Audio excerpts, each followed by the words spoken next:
परहेज ईमान है। एक शहर में हकीम अब्दुर्रहमान रहते थे, जो अपने इल्म और दियानत की वजह से मशहूर थे। लोग दौर दौर से उनके पास इलाज के लिए आते थे। एक दिन एक नौजवान उनके पास आया जो बीमार था। हकीम ने मुआयना किया और नरमी से कहा, बेटा, तुम्हारी बीमारी दवा से कम और परहेज न करने से ज्यादा है। नौजवान ने वादा किया कि वो परहेज करेगा, लेकिन कुछ दिन बाद वो परहेज न कर सका और मीठा खाने लगा।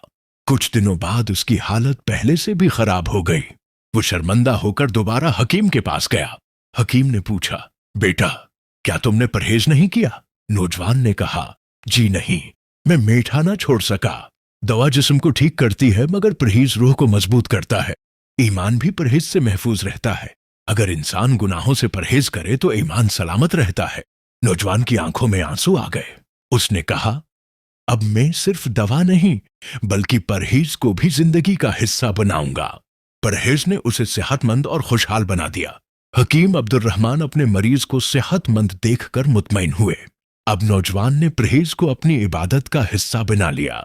परहेज ईमान को रोशनी बख्शता है। सबक, परहेज ईमान है। मजीद सबक आमोज कहानियों के लिए सब्सक्राइब करें। शुक्रिया दोस्तों, वीडियो पसंद आई हो तो लाइक कर दो, सब्सक्राइब कर दो और बेल बजा दो। अगली वीडियो तक हंसते रहें, मुस्कुराते रहें। अल्लाह हाफिज।